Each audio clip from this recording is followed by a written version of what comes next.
The baseball came over the fence at 3:47 p.m. on a Tuesday. Arthur Pennyworth heard it whistle through the air before it landed with a dull thud in the soft soil beside his prized rose's breath, a hybrid tea rose he'd spent 3 years cultivating, its petals the exact shade of cream his late wife Rose had worn on their wedding day. He was on his knees, his 82-year-old joints protesting every movement, carefully deadheading the spent blooms when the boys appeared at his wrought iron fence. "Hey, old man." The voice was sharp, entitled, "Throw our ball back." Arthur looked up slowly, his arthritic fingers still cradling a faded rose petal. 5 teenage boys stood outside his fence, led by a tall kid with expensive sneakers and a smirk that suggested he'd never heard the word no in his life. Brad Sterling. Arthur knew him. Everyone in Millbrook knew the son of Richard Sterling, the real estate developer who'd been buying up properties on Maple Street like a man collecting baseball cards. "Please don't shout near the garden," Arthur said quietly, his voice carrying the gentle authority of a former teacher. The vibrations disturbed the roots. The boys erupted in laughter. Did this fossil just say we're disturbing the roots? Brad turned to his friends, performing for an audience. "What are you, some kind of plant whisperer, Grandpa?" Arthur stood slowly, each vertebra crackling like old paper. He bent carefully and retrieved the baseball from beside the rose's breath, noting with relief that it hadn't damaged any stems. As he straightened, a sharp pain lanced through his lower back, a reminder that his body, like everything he loved, was temporary. "I'll return your ball," Arthur said, walking toward the fence with measured steps. "But I'd appreciate it if you'd play elsewhere. This garden is what? Sacred." Brad snatched the ball through the fence bars before Arthur could hand it properly. "It's a bunch of weeds, old man. My dad says this whole dump is dragging down property values. Says you should be in a home, not squatting in prime real estate." The other boys shuffled uncomfortably. One of them, a shorter kid with red hair, mumbled, "Come on, Brad, let's just go." "Shut up, Tommy." Brad's eyes never left Arthur's face, studying him the way a cat studies a wounded bird. "You know what? Keep the next ball. We'll be back. And maybe we won't be so nice about asking."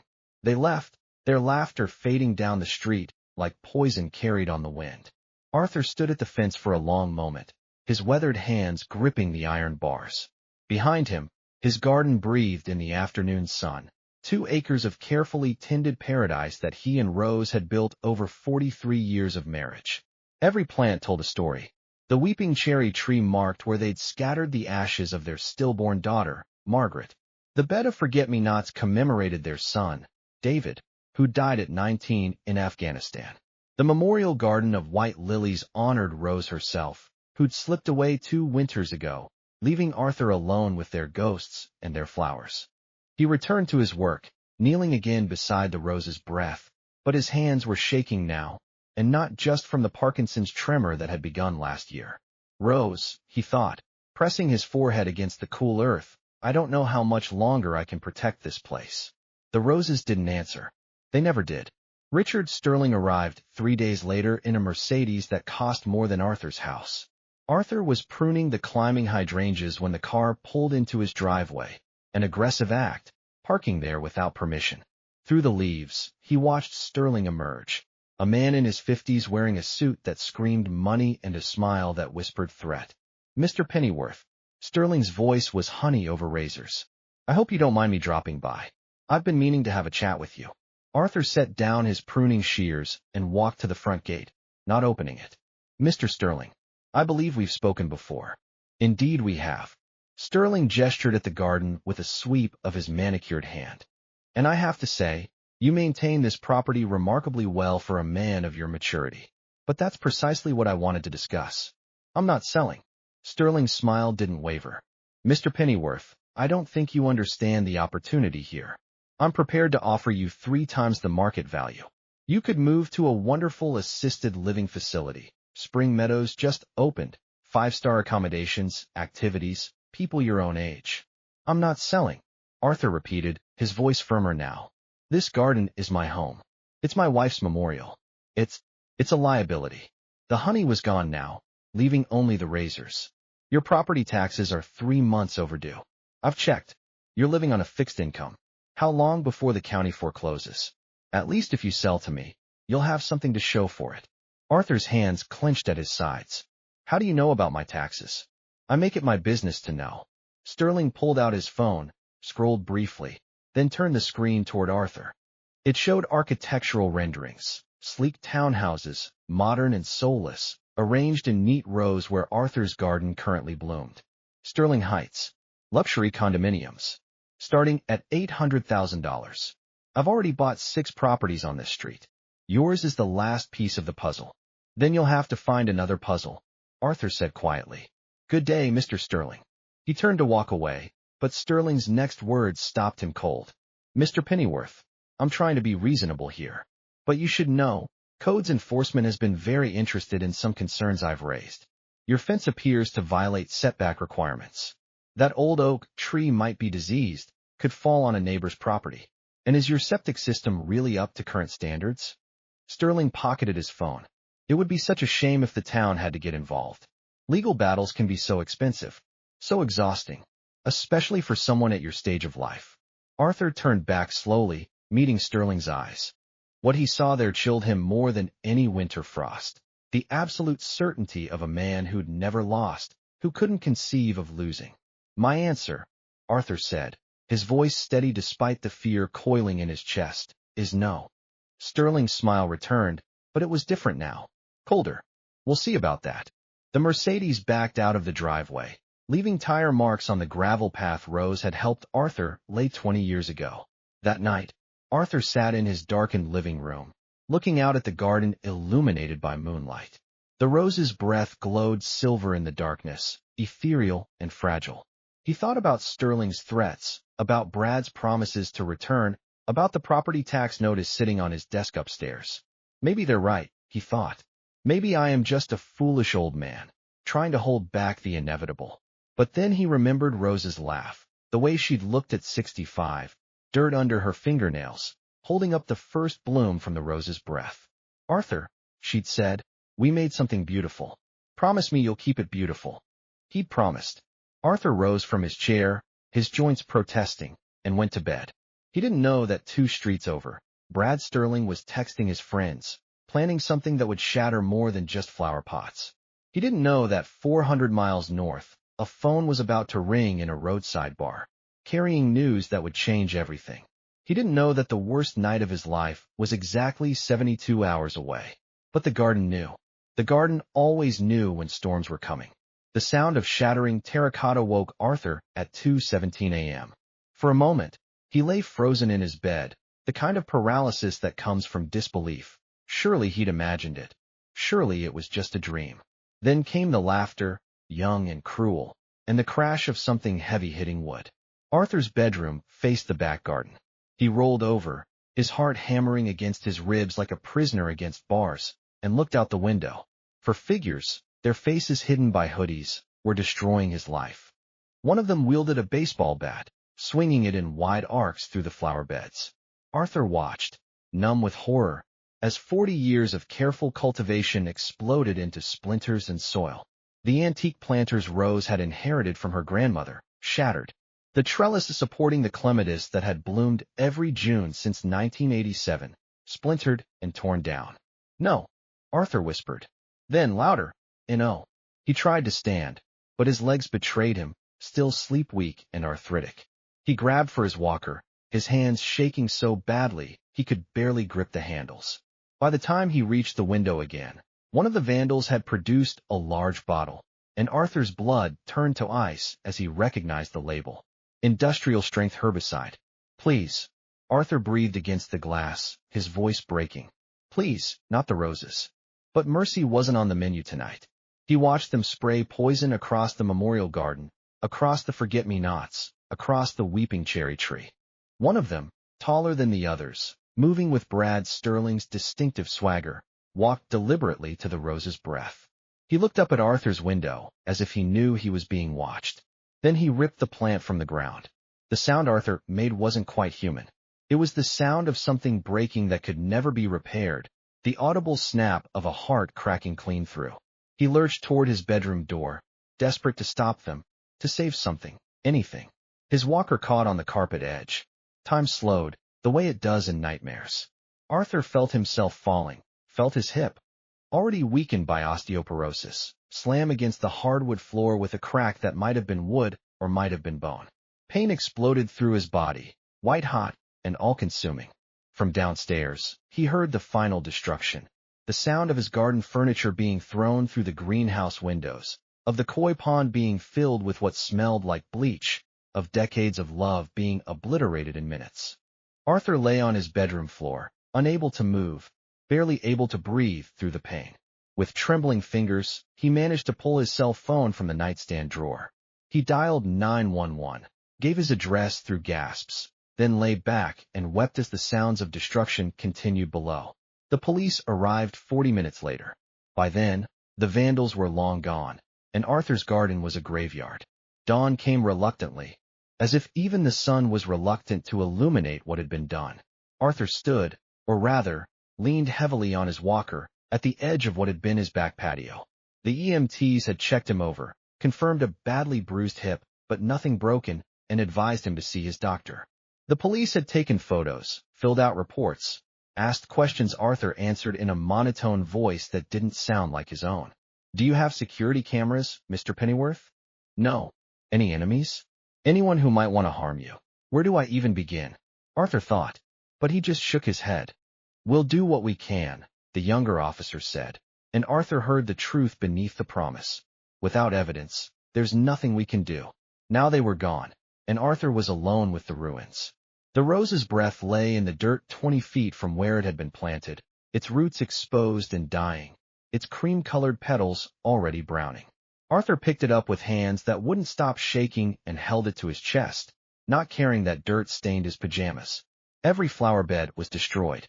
The planters, some of which had been wedding gifts, were smashed into shards.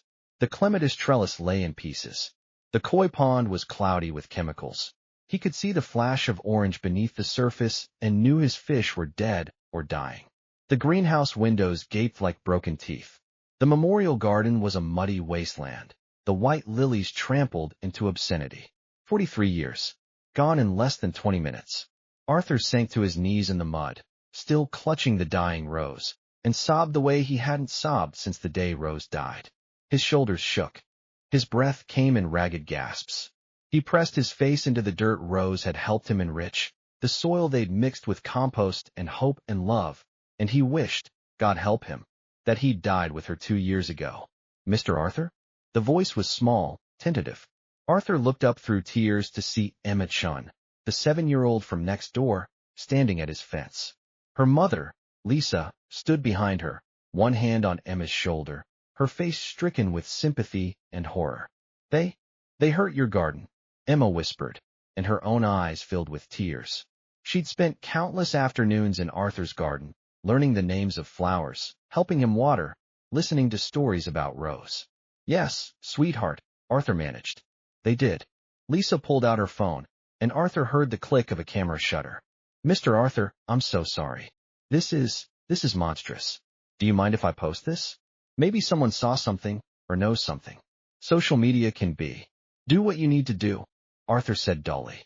He didn't care anymore. What did it matter? The garden was gone. Rose's memorial was gone. The last beautiful thing in his life had been poisoned and smashed and violated. And he was 82 years old with a bruised hip and an overdue tax bill and absolutely no strength left to fight. Lisa took more photos while Emma ran home and returned with a stuffed bunny, which she placed carefully in Arthur's lap. "Hoppy always makes me feel better when I'm sad," she said seriously. Arthur managed to smile for her, though it felt like his face might crack. "Thank you, Emma. That's very kind." He sat there for another hour after they left, just sat in the ruins holding a child's stuffed rabbit and a dying Rose, while the morning sun climbed higher and highlighted every detail of the destruction. What Arthur didn't know was that Lisa Chin's Facebook post was already spreading. What he didn't know was that her photos, of an 82-year-old man weeping in the mud, surrounded by the obliterated memorial to his dead wife and children, were being shared and shared and shared.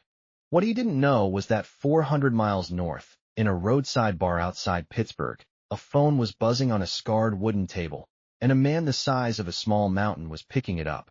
What he didn't know was that Jackson Kodiak Reed had just seen his post, and that everything was about to change. Kodiak's phone vibrated against the bar top hard enough to rattle his whiskey glass. He'd been nursing the same drink for 2 hours, watching his brothers from the Road Kings MC shoot pool and blow off steam after a long week. At 48, Kodiak had earned every line on his face and every scar on his knuckles. 6'4", 260 pounds of muscle, ink, and hard-won wisdom.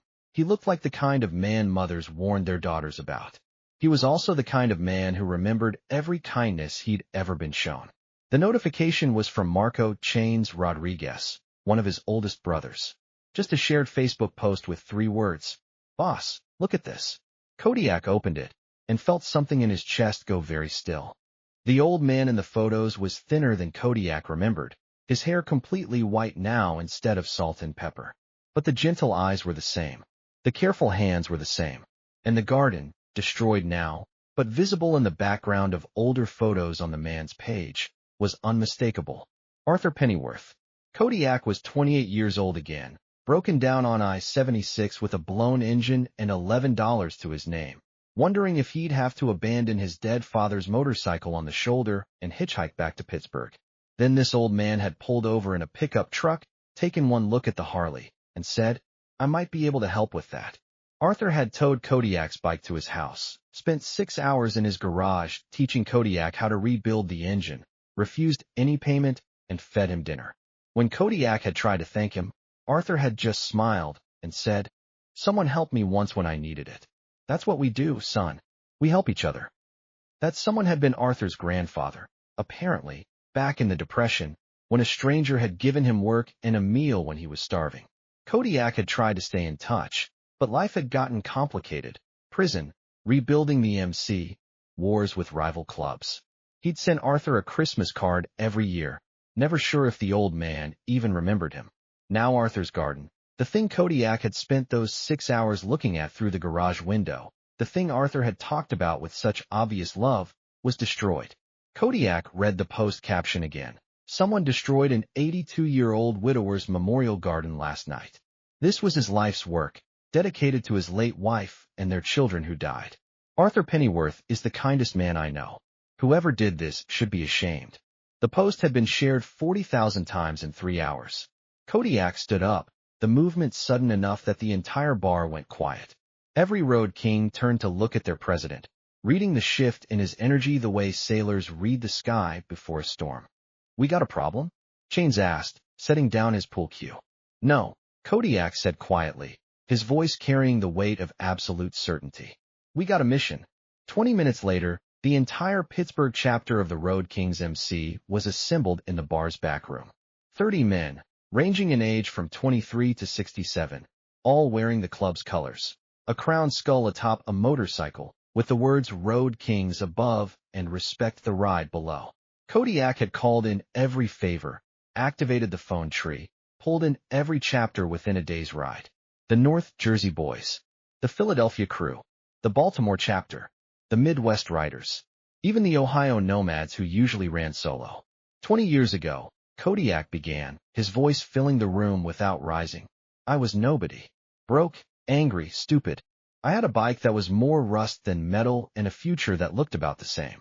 A man I'd never met before pulled over on the side of the highway and saved my ass. Didn't want money. Didn't want thanks. Just fixed my bike, fed me dinner, and sent me on my way." He pulled up the Facebook post on the bar's TV, the images of Arthur crying in the mud filling the screen. Several of the younger members looked away, uncomfortable with such raw grief.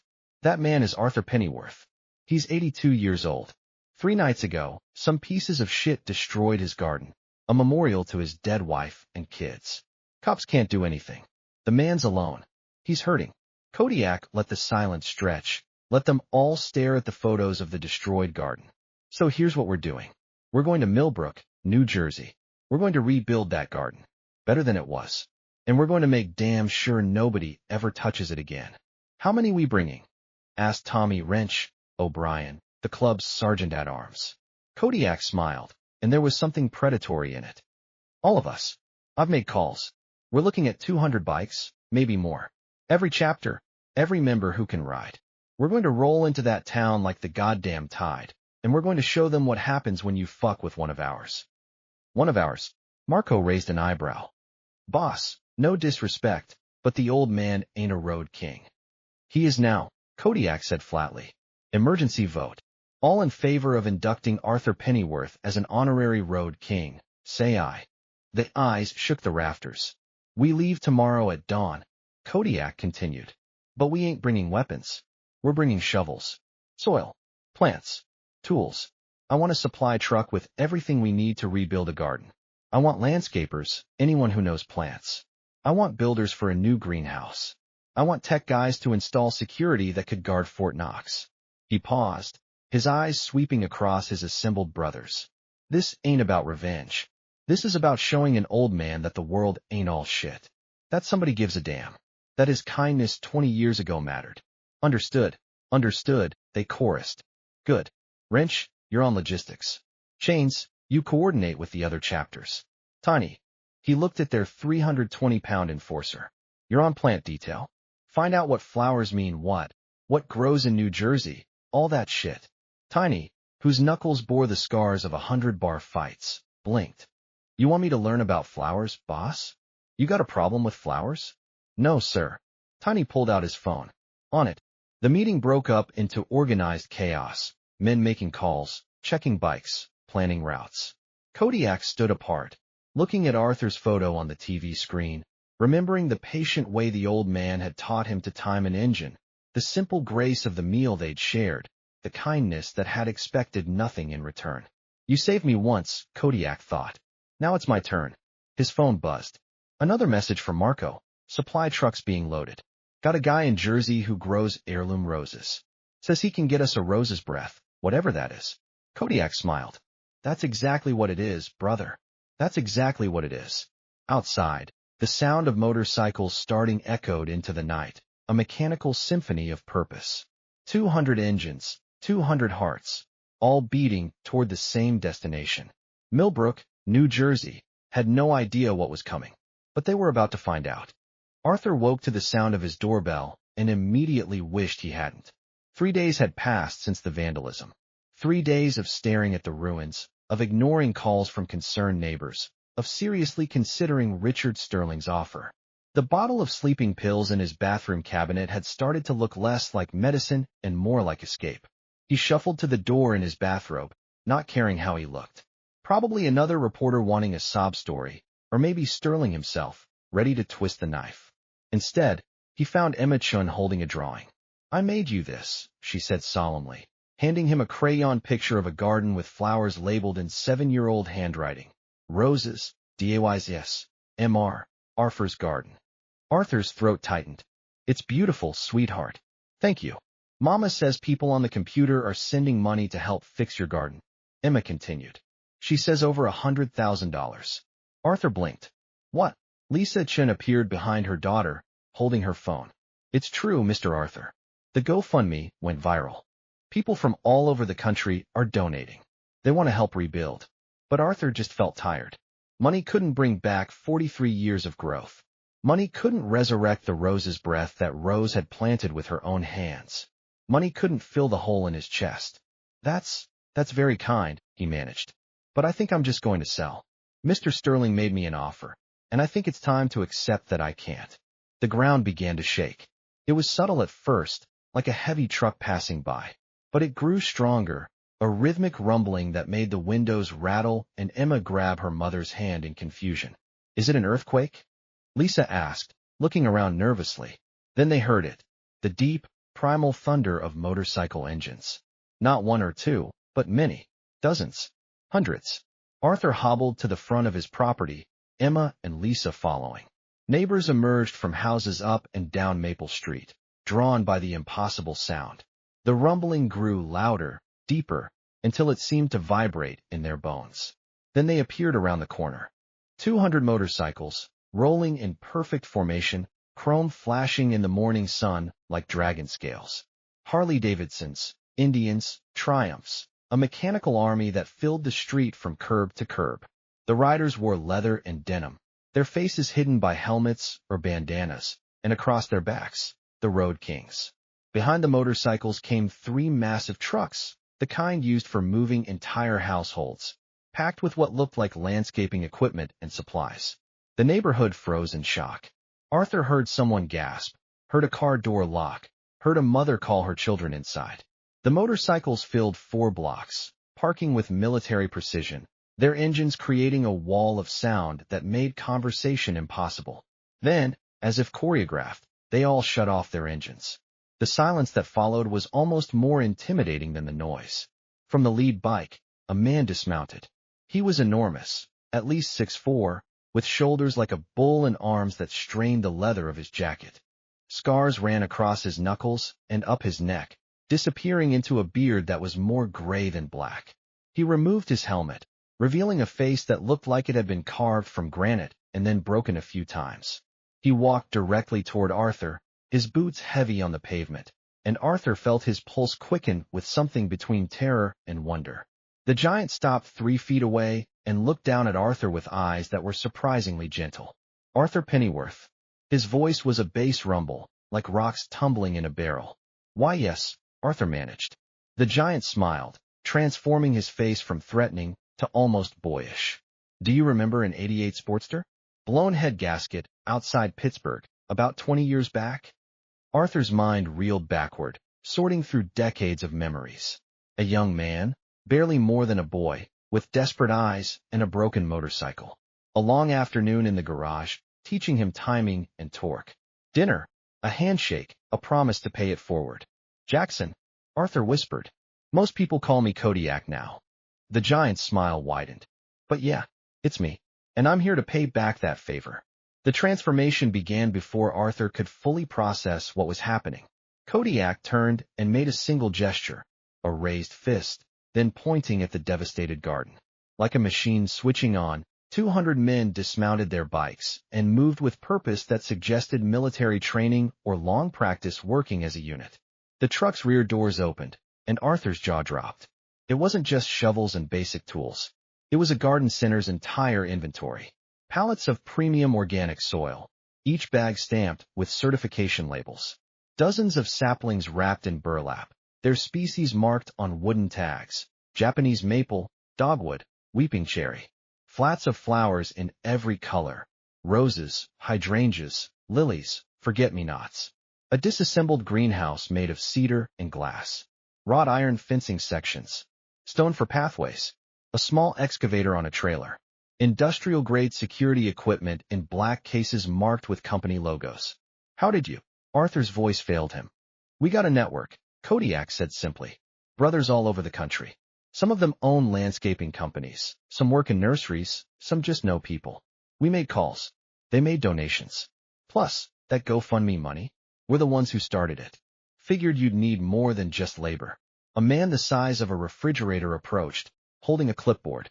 Despite his massive frame, easily 320 pounds of muscle, he moved with surprising grace. His leather vest identified him as Tiny. Boss, we got the inventory sorted, Tiny reported. Heirloom roses are in truck 2, greenhouse materials in truck 3. The guy from the botanical garden sent over plans for historically accurate Victorian-era garden layouts, if Mr. Pennyworth wants to restore it period accurate. Arthur could only stare.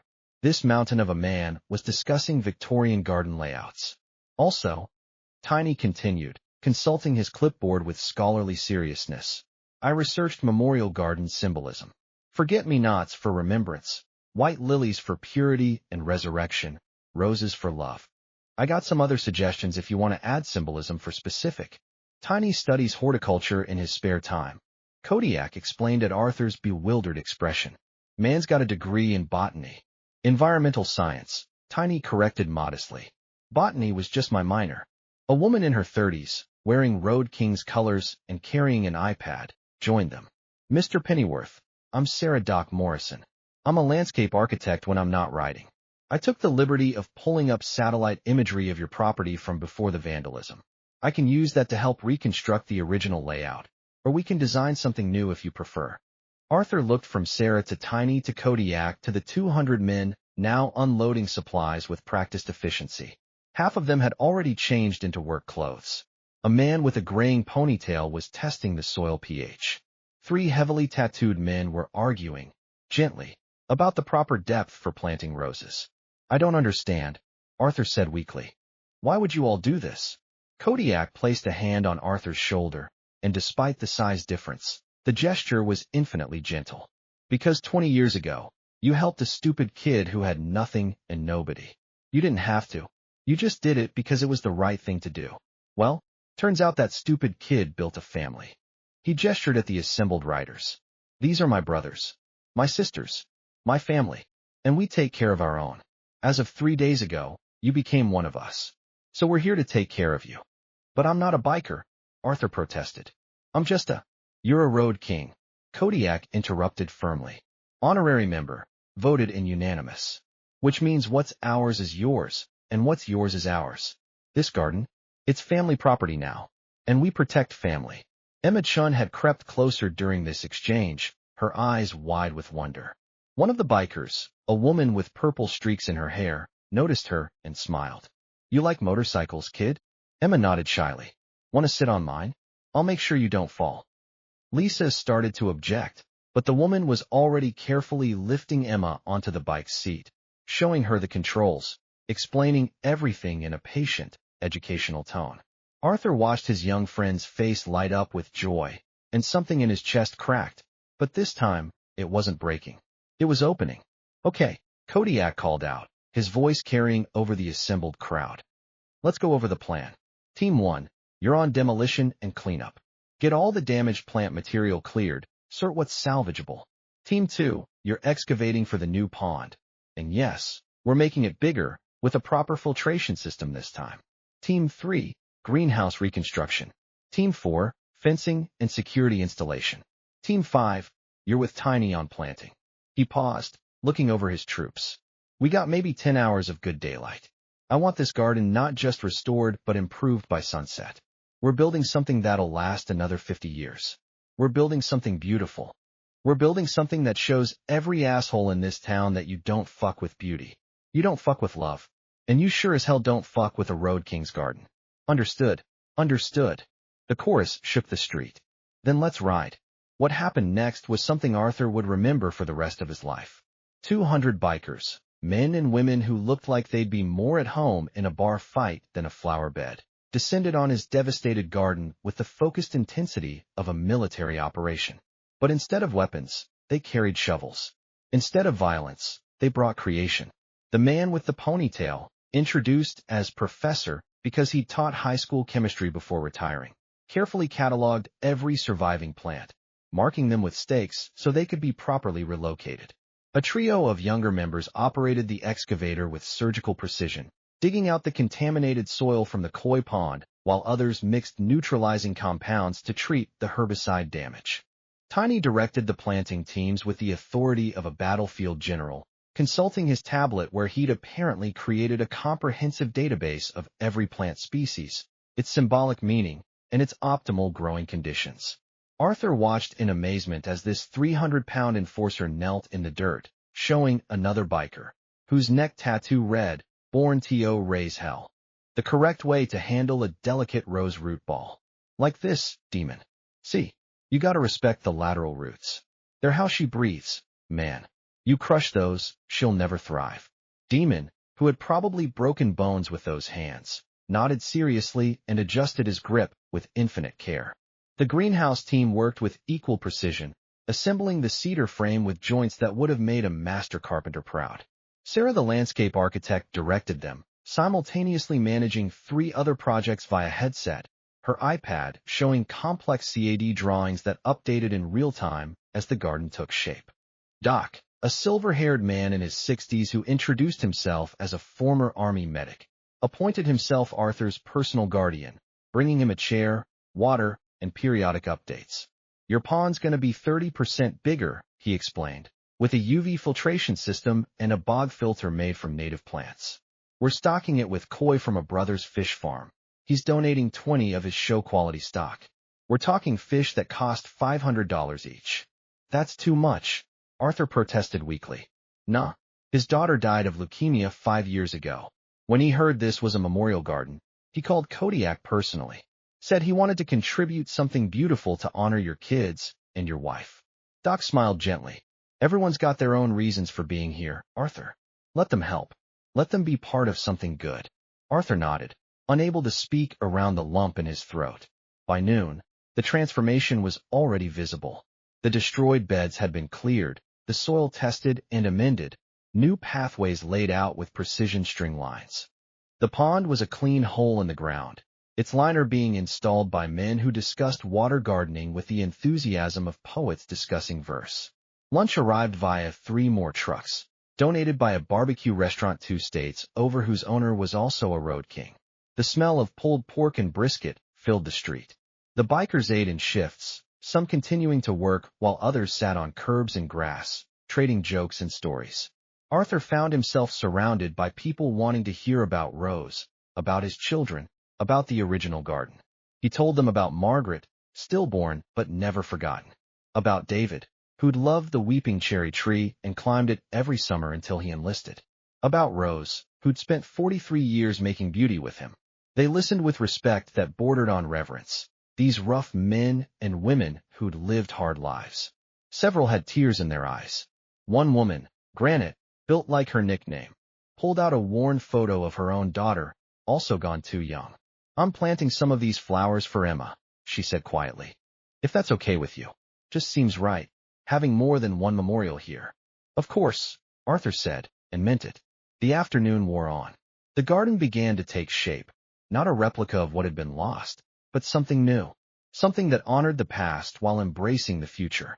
The new weeping cherry was larger than the original, its branches already graceful even without leaves. The rose beds were laid out in flowing curves instead of rigid rectangles. The greenhouse, when assembled, was a thing of beauty, cedar and glass, with automated ventilation and a small heater for winter. Around 4 p.m., a Mercedes pulled into the street and stopped abruptly, blocked by motorcycles. Richard Sterling emerged, his face purple with rage. "What the hell is going on here?" he shouted. "This is a residential neighborhood. You can't just—" Kodiak appeared between Sterling and the garden with the sudden, silent presence of a mountain materializing. He didn't say anything. He didn't have to. He just stood there, 6'4" and 260 pounds of absolute certainty, and looked down at Sterling the way a man might look at something he'd scraped off his boot. Sterling took 2 steps back.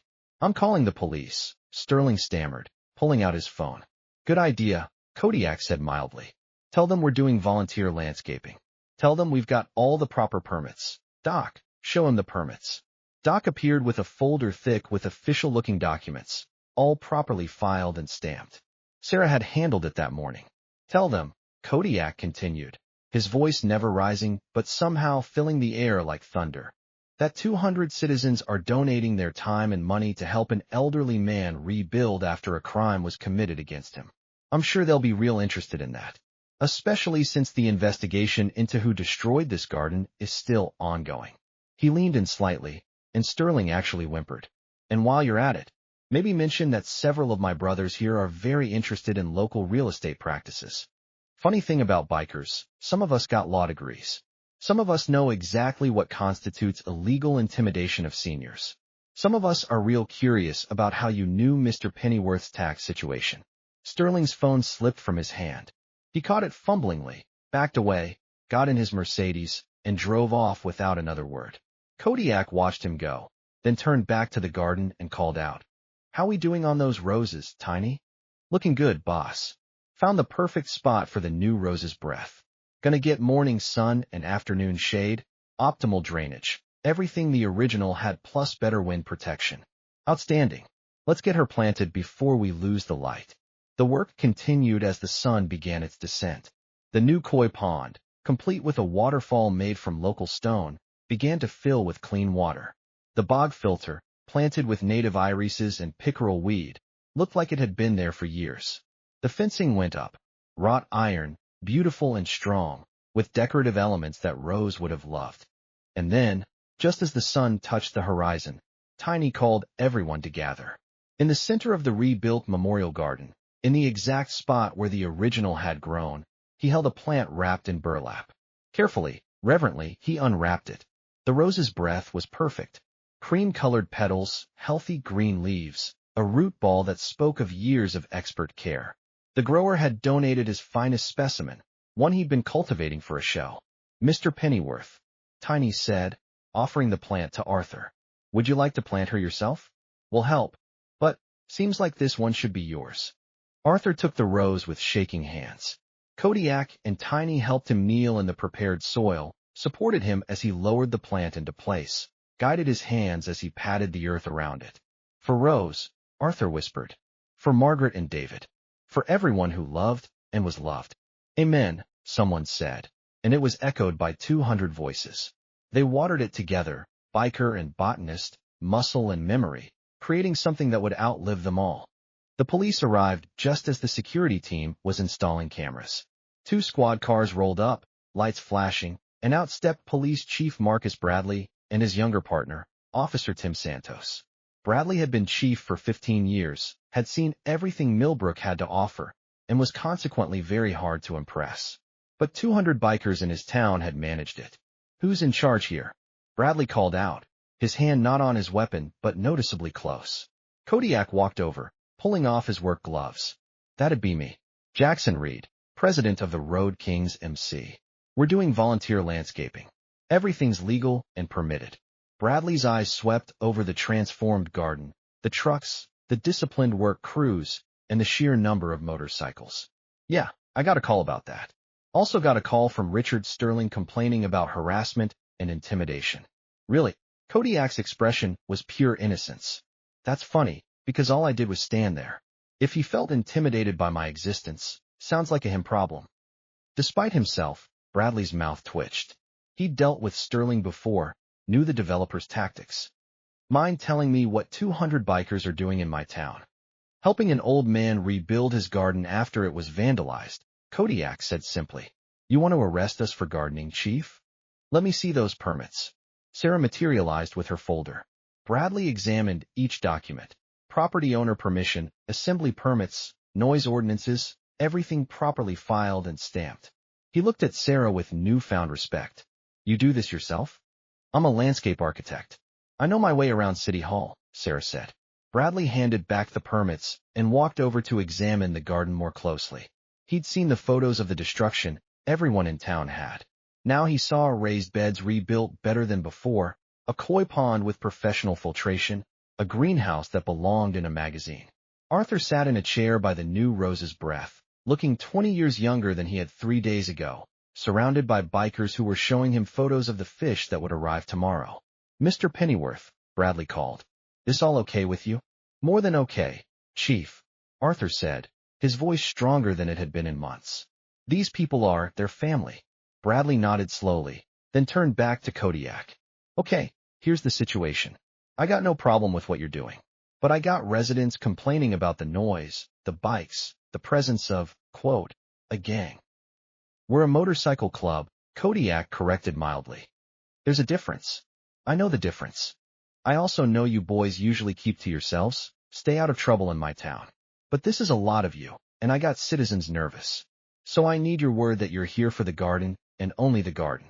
You got it, Kodiak said. We're not looking for trouble. We're just building something beautiful. Bradley studied him for a long moment, then nodded. Fair enough. But I'm going to need you to wrap this up by dark. Noise ordinances kick in at 9 p.m. We'll be done by sunset, Kodiak promised. We're close enough. Bradley started to leave, then paused. Off the record? What you're doing here is good. Real good. That vandalism was chicken shit, and it's been eating at me that we can't prove who did it. Yeah. Kodiak's eyes glinted. Well, Chief, if you were to, hypothetically, check the social media of certain teenage boys in this neighborhood, specifically Brad Sterling and his friends, you might, hypothetically, find some deleted posts from that night. And if you were to, hypothetically, have someone who knows how to recover deleted data, you might, hypothetically, find some very interesting photos and videos that those boys were dumb enough to post, and then panic delete. Bradley's eyes widened. You got evidence? We might, hypothetically, have a copy of said evidence. And we might, hypothetically, be willing to share it with the proper authorities. Anonymously, of course. Officer Santos grinned. Chief, I think I just remembered I'm real good at recovering deleted social media posts. Weird how that skill just came back to me. Yeah, Bradley said slowly. Weird how that happens. Mr. Reed, I think we should have a conversation in my car. Real brief. 10 minutes later, Santos had a flash drive containing screenshots and recovered videos from 4 different social media accounts, all showing Brad Sterling and 3 friends laughing as they destroyed Arthur's garden. One of them even stating clearly on camera, "This is what you get for disrespecting my dad, old man." "Might want to bring the DA in on this," Santos said. "We got vandalism, destruction of property, possible hate crime enhancement since it targeted a memorial." "Already calling her," Bradley said. He looked at Kodiak with new respect. "How'd you get this?" "Like I said, anonymously acquired.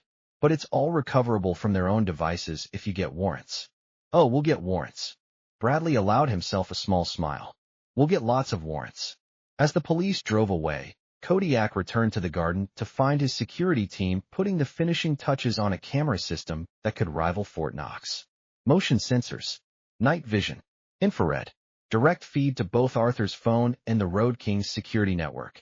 If a mouse sneezed in this garden, someone would know about it. The sun was setting now, painting the sky in shades of rose and gold that seemed perfectly suited to the moment. The garden was complete. Not finished. Gardens are never finished, but whole, healed, protected. Kodiak found Arthur standing by the newly planted rose's breath, tears streaming down his weathered face. "I don't know how to thank you," the old man whispered. "You already did," Kodiak said. 20 years ago, you taught me that one person's kindness could change a life. Well, you changed mine. So now I'm just paying it forward, the way you taught me." He pulled something from his jacket, a bronze plaque, professionally engraved. "We took the liberty," Kodiak said, showing it to Arthur. It read, "Rose's Garden, in memory of Rose, Margaret, and David Pennyworth. Protected by the Road King's MC. Some debts are paid with love, not money. We're installing it on the front fence tomorrow. If that's okay with you." Arthur couldn't speak.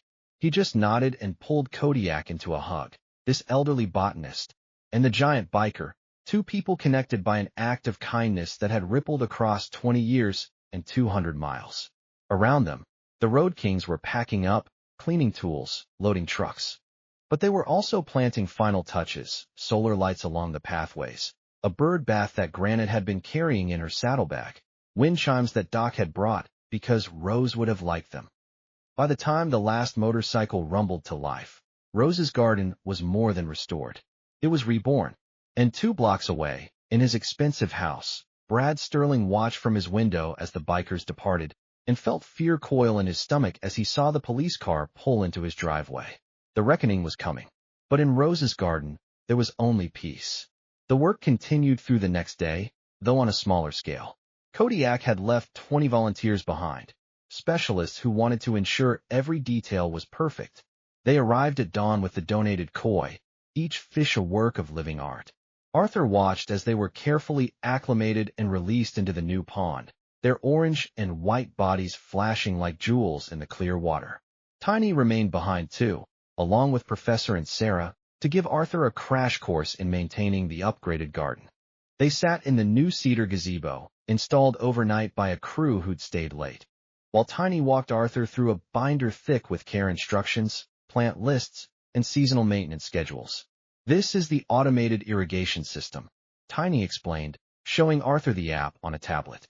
"It's set up to adjust based on weather forecasts and soil moisture sensors. But you can override it anytime. And if anything goes wrong, you call me directly." He wrote his number in the binder. "Day or night, Arthur." "I mean that." "I've also set up a maintenance schedule with local landscapers," Sarah added. "Brothers from the Jersey chapter own a company. They'll come by monthly, on the house, to handle heavy work, pruning the big trees, cleaning gutters, anything you can't or shouldn't do yourself." Professor leaned forward, his weathered face serious. "But the real magic? That's all you, Arthur. Gardens aren't made by installation, they're made by attention. By love. Your garden died because you loved it. This garden will thrive for the same reason." Arthur looked at the binder, overwhelmed. "I'm 82 years old. I don't understand apps, or irrigation systems, or—" "Then we'll teach you," Tiny said simply. "Every Sunday, one of us will video call you, help you with whatever you need. You're not alone in this." And Arthur, looking at these unlikely guardians, a 320-pound botanist, a former teacher turned biker, a woman whose architectural firm designed city parks, realized he wasn't alone. Not anymore. Emma Chin arrived mid-morning with her mother and a bakery box. "We made cookies," she announced, "to say thank you." The remaining bikers accepted sugar cookies, shaped like flowers with the solemnity of men receiving medals. They sat on the grass with Emma, showing her their tattoos, the appropriate ones, and letting her ask questions about motorcycles while Lisa photographed everything, documenting this strange and beautiful moment. "Mama says you're heroes," Emma told Kodiak seriously, chocolate chip cookie crumbs on her chin. "Nah," Kodiak said, ruffling her hair with a hand that could palm a basketball. "Your friend Arthur's the hero. We just built him a garden." But Emma shook her head with the certainty of youth. "Heroes help people. You helped Mr. Arthur. So you're heroes." In her child's logic, it was simple. And maybe, Kodiak thought, she was right. The police came by around noon with an update. Chief Bradley looked pleased in the way cops did when they got to nail someone who deserved it. "We executed warrants this morning," he told Arthur and Kodiak in Arthur's living room. "Brad Sterling, Tommy Chun, no relation to your neighbor, different family, Jake Morrison, and Pete Davis. We recovered the deleted social media posts. Plus, and this is the good part, Brad kept a video on his laptop. Apparently, he thought it was so funny he wanted to preserve it." "Idiot," Kodiak muttered. "The DA's charging all four with vandalism, criminal mischief, destruction of property, and we're pushing for hate crime enhancements based on the memorial aspect." Brad's father tried to lawyer up, but the evidence is ironclad. His kid literally filmed himself committing felonies. Bradley handed Arthur a document. "This is a restraining order. Brad Sterling and his friends have to stay at least 500 feet from your property. Violation means immediate arrest." Arthur stared at the paper, not quite believing. They're really going to face consequences? Unless they take a plea deal, they're looking at juvie, community service, restitution, the works. And I made it clear to the DA that any plea has to include a personal apology to you and substantial community service. In Gardens. Thought that was poetic. After Bradley left, Arthur sat in his living room, the restraining order in his hands, and cried again. But this time, they were tears of relief. By sunset, the last volunteers were preparing to leave. The garden was complete, protected, documented.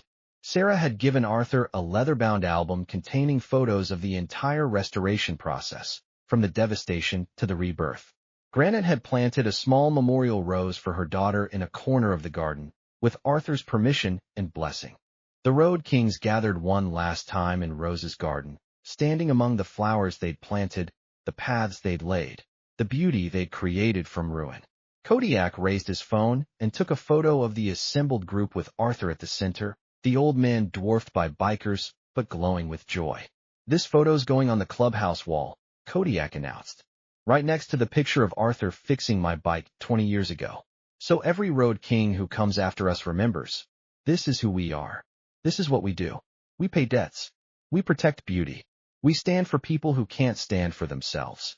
"Road Kings," they chorused, and the shout echoed down Maple Street, carrying a promise that everyone heard. "This garden is protected. This man is protected. Touch either one, and you answer to us."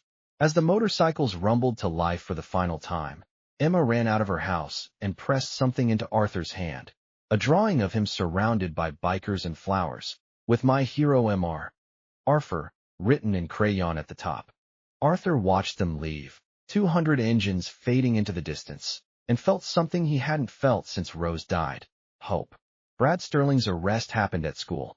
The entire senior class watched as 2 police officers escorted him out of AP English in handcuffs. The video went viral within hours, Karma delivered in 1080p high definition. By that evening, Brad's privileged world had shattered as completely as he'd shattered Arthur's garden. His father's lawyer negotiated a plea deal. Juvenile detention was dropped in exchange for 500 hours of community service, a criminal record that would follow him until he turned 21, restitution of $50,000 to be paid from Brad's college fund, and one additional condition inserted at Chief Bradley's insistence. Every day after school for the next 6 months, Brad Sterling would report to Arthur Pennyworth's garden for 2 hours of supervised service. The first day, Brad arrived 40 minutes late, sullen and defiant. Driven by his mother, his father was busy dealing with the legal shitstorm of having his illegal intimidation tactics exposed to the state attorney general. Arthur was deadheading roses when the gate opened. He looked up to see Brad slouching there, mandated by court order to be present, but clearly wishing to be anywhere else. "Mr. Pennyworth," Brad mumbled, the court-ordered apology obviously coached by his lawyer. "I'm here for my community service." Arthur studied the boy who'd destroyed his life's work, saw the defiance and resentment, and made a decision that would have surprised the old Arthur, the one from before 200 bikers had reminded him what strength looked like. "Do you know what this is?" Arthur asked, pointing to the rose's breath. "It's a flower," Brad said with maximum teenage contempt. "It's a rose's breath hybrid tea. Took 3 years to cultivate. My wife planted the original one the year our daughter would have turned 21, if she'd lived.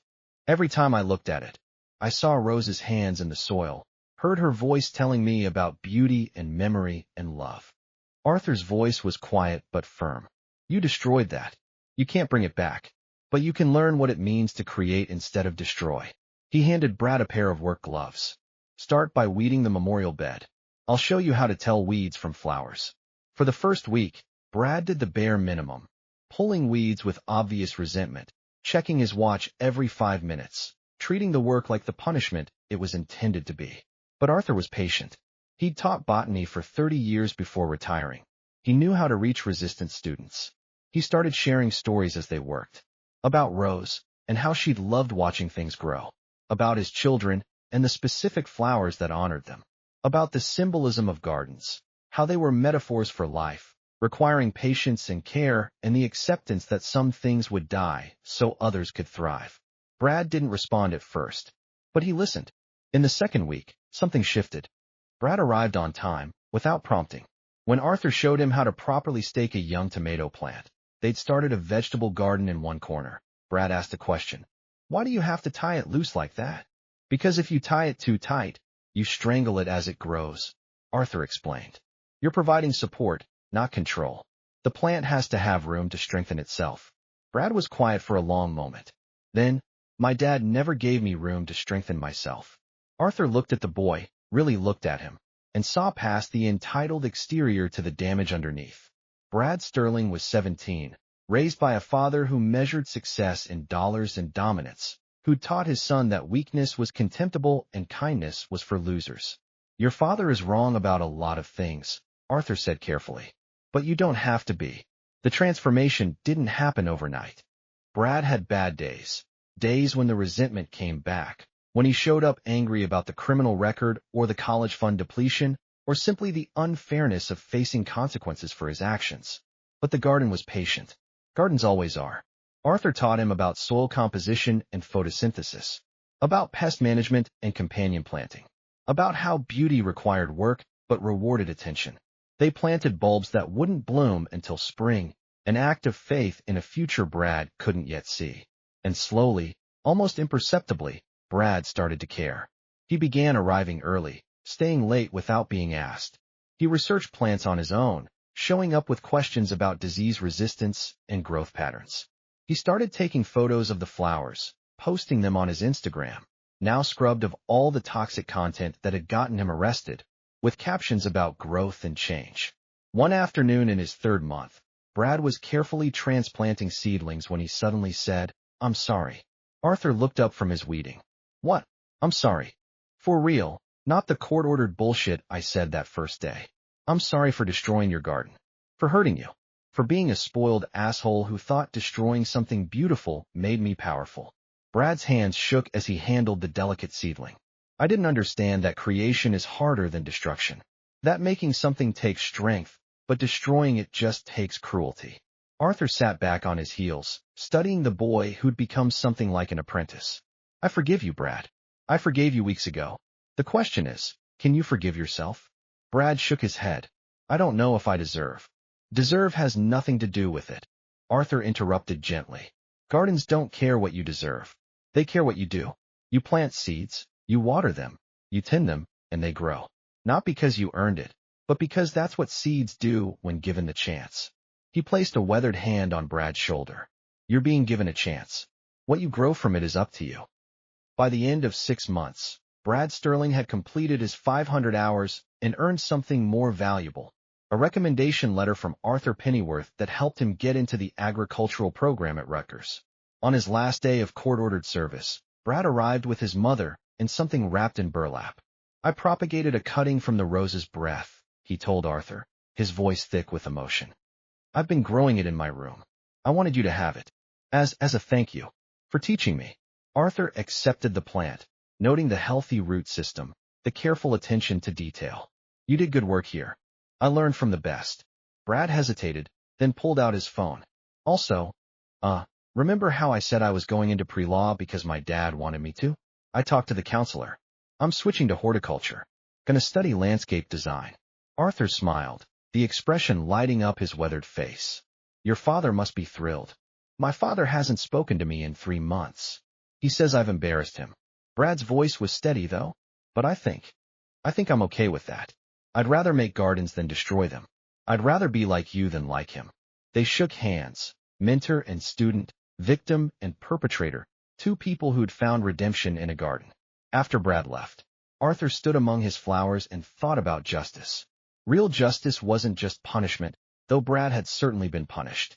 Real justice was transformation, taking someone who'd caused harm and giving them the tools to cause healing instead.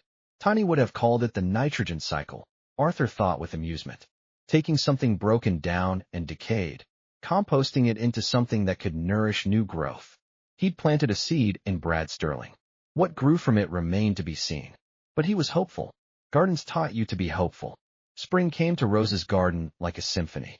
The bulbs they planted in November broke through the soil in March. Crocuses and daffodils, hyacinths and tulips. The trees leafed out in April, the weeping cherry draping itself in pink blossoms that drifted like snow when the wind blew. In May, the roses began to bloom. And the rose's breath, transplanted with such care by Tiny and his crew, opened its first flowers the same week Arthur turned 83. The Road Kings returned for Arthur's birthday, not 200 strong this time, but a core group of 20, Kodiak, Tiny, Sarah, Doc, Granite, Professor, and others who'd become family over the winter months. They brought barbecue and beer, root beer for Arthur, who didn't drink, gifts and laughter. Emma Chun and her mother came too, bearing a cake decorated with edible flowers.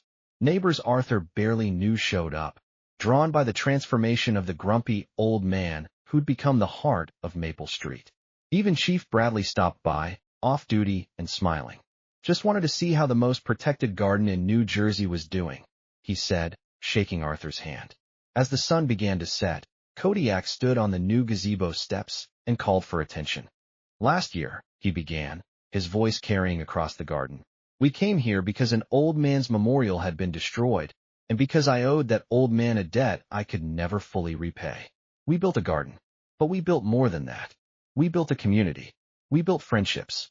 We remembered why we ride, not to run from the world, but to find the good in it and protect it." He gestured to the garden, resplendent in spring glory. "This place reminds me that beauty is stronger than cruelty. That creation beats destruction. That one act of kindness can ripple out across decades and change hundreds of lives." Kodiak walked to the fence where a bronze plaque hung, the one they'd installed 9 months ago. Beside it now hung another, freshly minted. "Rose's Garden, restored by the Road Kings MC. We plant seeds. We tend them. We protect beauty. This is our legacy," Kodiak said simply. "Not the rides we've taken or the miles we've logged, but this. A memorial made whole. A man who's no longer alone. A garden that will outlive us all." He raised his beer. "To Arthur Pennyworth, Honorary Road King. Brother.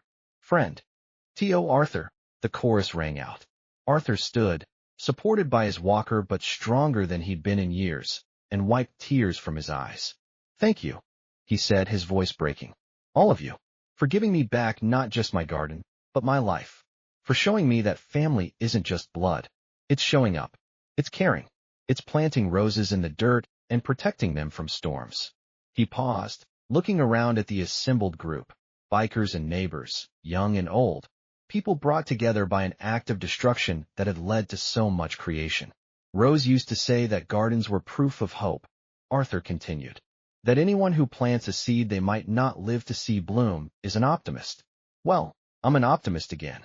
Because of you, I believe in tomorrow." They ate and laughed and told stories as the stars came out.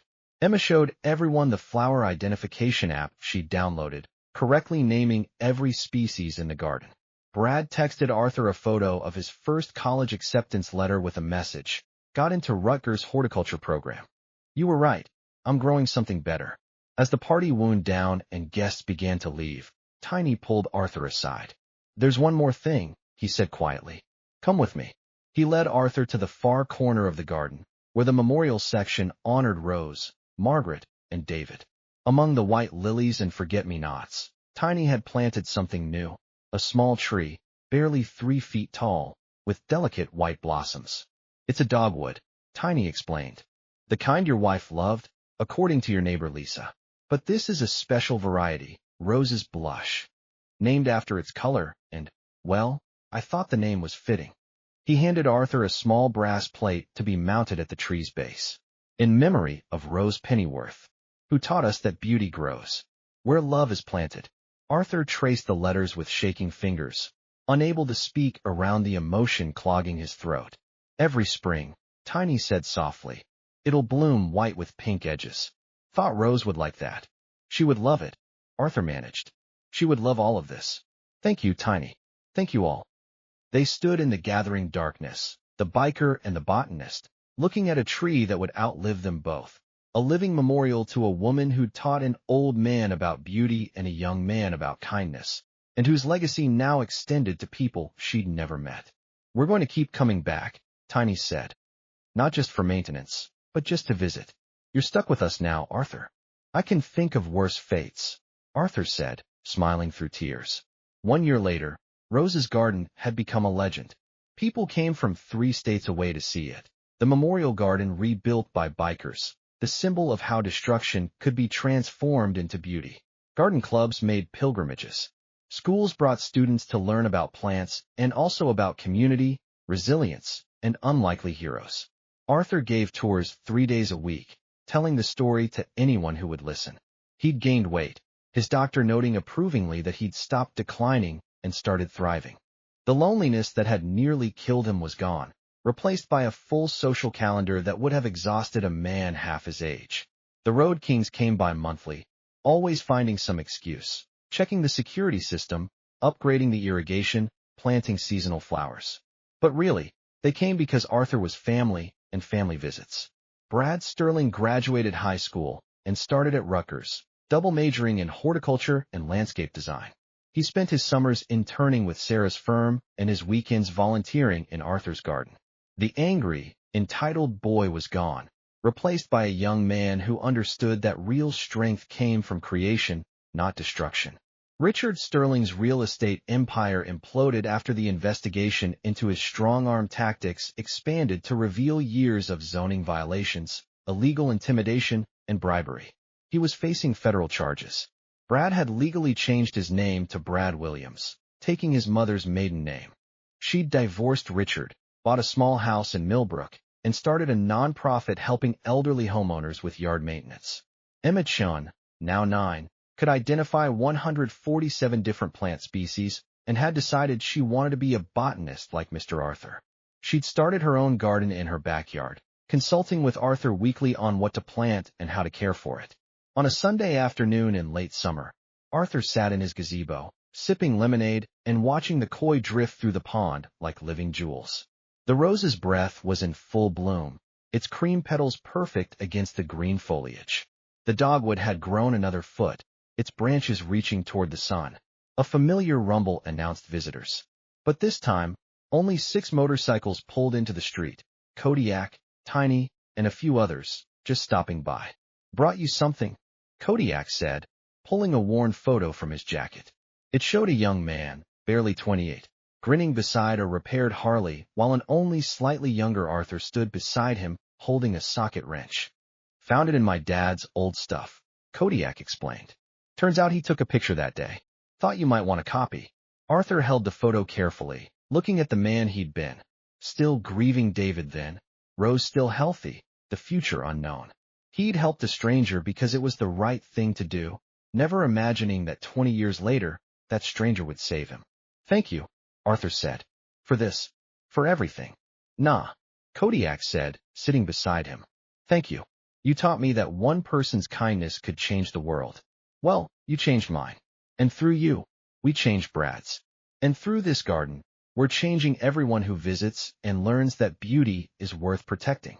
They sat in comfortable silence, watching Emma show Tiny a caterpillar she'd found on the milkweed Arthur had planted specifically to attract monarchs.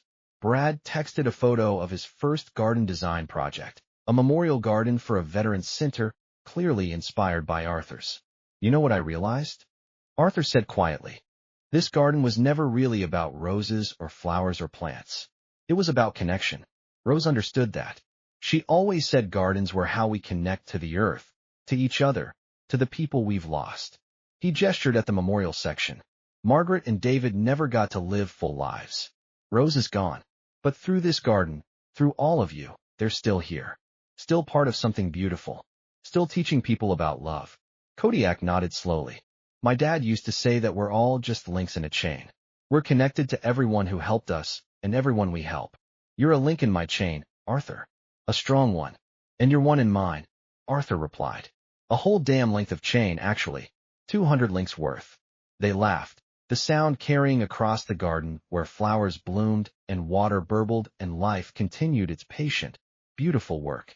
As the sun set that evening, Arthur made his usual rounds of the garden, checking each plant, whispering greetings to his old friends and his new ones.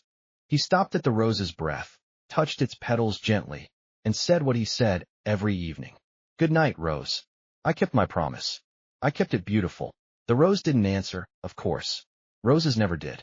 But if Arthur stood very still, if he listened with more than his ears, he could almost hear Rose's voice in the wind through the leaves, in the burble of the koi pond, in the hum of bees working the flowers. I know you did, Arthur. I'm so proud. And I see you found a new family to share it with. That's exactly what I'd hoped for. Arthur smiled and turned back toward his house, where lights glowed warm and welcoming.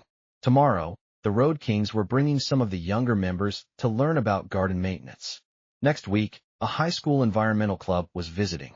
In 2 weeks, he was teaching a class at the senior center on starting a memorial garden. His life, which had been darkness a year ago, was full again.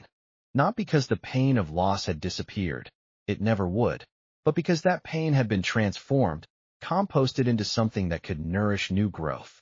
As he settled into bed that night, Arthur looked at the photo Kodiak had brought.